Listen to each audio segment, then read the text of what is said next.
नमस्कार, मैं हूं अजय झा और आप देख रहे हैं 6 बजे की खबरें 1 मिनट यानी कि सभी खबरें एक मिनट में। हेडलाइन प्रेजेंटेड बाय बैल कोल्हू, कच्ची घनी सरसों का तेल, नाम ही पहचान है। अयोध्या में भव्य दीपोत्सव, 12 लाख दियों से जगमग होगी रामनगरी, सुरक्षा के कड़े बंदोबस्त। लखनऊ में नए असिस्टेंट इंजीनियर्स को सीएम योगी ने दिए नियुक्ति पत्र, कहा 4.5 साल में पिछली सरकारों से ज्यादा नियुक्तियां अपना घर भरने वाली में लगी थी पहली की सरकारें।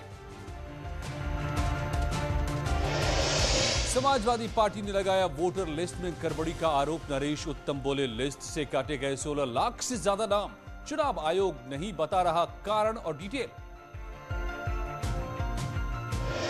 नोएडा में 81 गांव के किसानों का प्रदर्शन, बीजेपी सांसद महेश शर्मा के घर का घेराव, अतिरिक्त मुआवजे की मांग को लेकर 2 महीने से प्रदर्शन कर रहे हैं किसान। पंजाब के सीएम चन्नी और नवजोत सिंह सिद्धू ने किए केदारनाथ के दर्शन, देहरादून में हरीश रावत से मिले दोनों नेता। कैप्टन अमरिंदर सिंह ने किया अपनी पार्टी का ऐलान, पंजाब लोक कांग्रेस रखा नाम, आज ही कांग्रेस अध्यक्ष सोनिया गांधी को भेजा था इस्तीफा।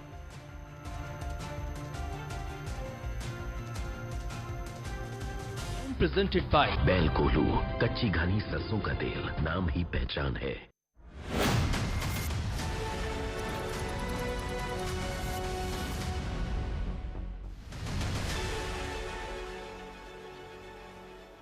और अब देखिए इस वक्त की सभी खबरें एक मिनट में विश्लेषण के साथ। समाजवादी पार्टी के विधायक सुभाष पासी बीजेपी में शामिल हो गए। सुभाष पासी गाजीपुर की सैदपुर सीट से 2 बार से एसपी विधायक हैं। लखनऊ में प्रदेश बीजेपी दफ्तर में आयोजित कार्यक्रम में प्रदेश बीजेपी अध्यक्ष स्वतंत्र देव सिंह ने उन्हें बीजेपी ज्वाइन कराया। इस मौके पर स्वतंत्र देव सिंह ने उम्मीद जताई कि सुभाष पासी के आने से पार्टी मजबूत होगी। इस मौके पर स्वतंत्र देव एसपी अध्यक्ष अखिलेश यादव पर जमकर बरसे। उन्होंने कहा कि अखिलेश जिन्ना की तुलना सरदार पटेल से कर रहे हैं, जो देश को आजाद कराने वाले स्वतंत्रता सेनानियों का अपमान है। जिन लोगों ने हंसते हंसते फांसी को भी चूम लिया, भारत मां के जय के लिए, वंदे मातरम की जय के लिए और जय श्री राम के लिए, और अपना बलिदान देश के लिए, राष्ट्र के और समाज के लिए दिया, और जय श्री राम और वंदे मातरम भारत माता जय के लिए हंसते हंसते हमारे बीच से चले गए, ऐसे लोगों का भी अपमान करने का काम करते हैं। सीएम योगी ने आज लखनऊ में आवास विकास विभाग के असिस्टेंट इंजीनियर्स को नियुक्ति पत्र दिए। कुल 46 असिस्टेंट इंजीनियर्स इसमें चयनित हुए हैं, जिनमें से 33 को आज नियुक्ति पत्र दिए गए। इस मौके पर सीएम योगी ने कहा कि 4.5 साल में हमारी सरकार ने पारदर्शी तरीके से सभी नियुक्तियां की हैं। एक भी नियुक्ति पर कोई उंगली नहीं उठा सकता। उन्होंने कहा कि पिछले 15 सालों में जितनी नियुक्तियां नहीं हुई, उससे ज्यादा हमने 4.5 साल में की। उन्होंने नवनियुक्त असिस्टेंट इंजीनियर से समयबद्ध तरीके से ईमानदारी से काम करने की अपील की है। जितनी भी नियुक्ति की प्रक्रिया अब तक प्रदेश के अंदर संपन्न हुई है, पूरी ईमानदारी और पूरी पारदर्शी तरीके से संपन्न हुई है। और यही कारण है कि एक समयबद्ध ढंग से विगत 15 वर्षों में 2002 से लेकर के 2017 के बीच इन 15 वर्षों में जितनी नियुक्तियां प्रदेश के अंदर शासकीय विभाग में या निजी क्षेत्र में नहीं हुई होंगी, उससे कई गुना अधिक नियुक्तियां अकेले 4.5 वर्ष में हमारी सरकार ने प्रदेश के अंदर प्रदेश के नौजवानों को नौकरी और रोजगार के साथ जोड़ते हुए उपलब्ध करवाई है। मेरठ पहुंची एसपी महिला प्रदेश अध्यक्ष लीलावती कुशवाहा का अजीबोगरीब बयान सामने आया। उन्होंने कहा कि बीजेपी के नेता वोट मांगने आए तो उन्हें बेलन दिखाएं। मेरठ में आयोजित एसपी महिला सभा के सम्मेलन को संबोधित करने पहुंची लीलावती कुशवाहा ने बढ़ती महंगाई को लेकर केंद्र और प्रदेश सरकार पर जमकर तंज कसे।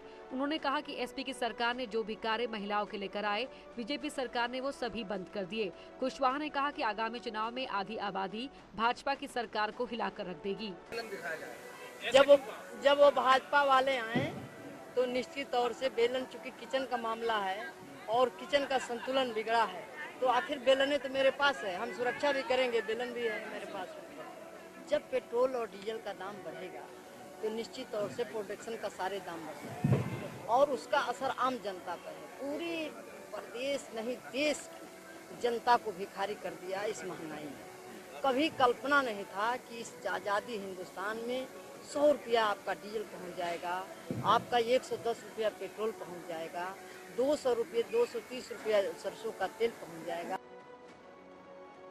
अयोध्या में पूर्वाभ्यास के तौर पर शोभा यात्रा नगर भ्रमण पर निकली। इस शोभा यात्रा में भगवान के स्वरूप रथ पर सवार होकर निकले। छोटी दिवाली के मौके पर अयोध्या में 12 झांकियां निकलेंगी। इसमें लोक नृत्य और सांस्कृतिक कार्यक्रमों का मंचन होगा। अयोध्या दीपोत्सव के दूसरे दिन हेरिटेज वॉक में ट्रिनिडाद, टोबैगो, वियतनाम के राजदूत शामिल हुए। इन्होंने कनक भवन, हनुमानगढ़ी और राम जन्मभूमि तक भ्रमण किया। पर्यटन विभाग में 50 टूर ऑपरेटर को आज आमंत्रित किया। भारत के हर प्रदेश के कश्मीर से कन्याकुमारी तक इस टूर में सम्मिलित हुए हैं, जो अयोध्या में घूमेंगे और अयोध्या के बारे में जानेंगे। इस हेरिटेज वॉक का जो शुरुआत था वो जैसे ही सरकार बनी थी उसी दौरान जो है मोक्षदायिनी टूर और हेरिटेज वॉक का शुरुआत हुआ था।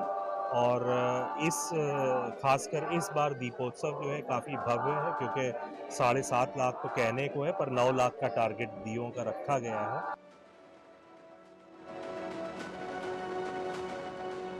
कनक भवन में वैदिक मंत्रोच्चारण और पूजा पाठ के बाद अयोध्या में आज से दीपावली का शुभारंभ हुआ। कनक भवन में मौजूद तमाम साधु संतों ने वैदिक मंत्रोच्चारण के बीच पूजा पाठ कर इसकी शुरुआत की। कल यही साधु संत राम की पैड़ी के 12 नंबर घाट पर वैदिक मंत्रोच्चारण करेंगे।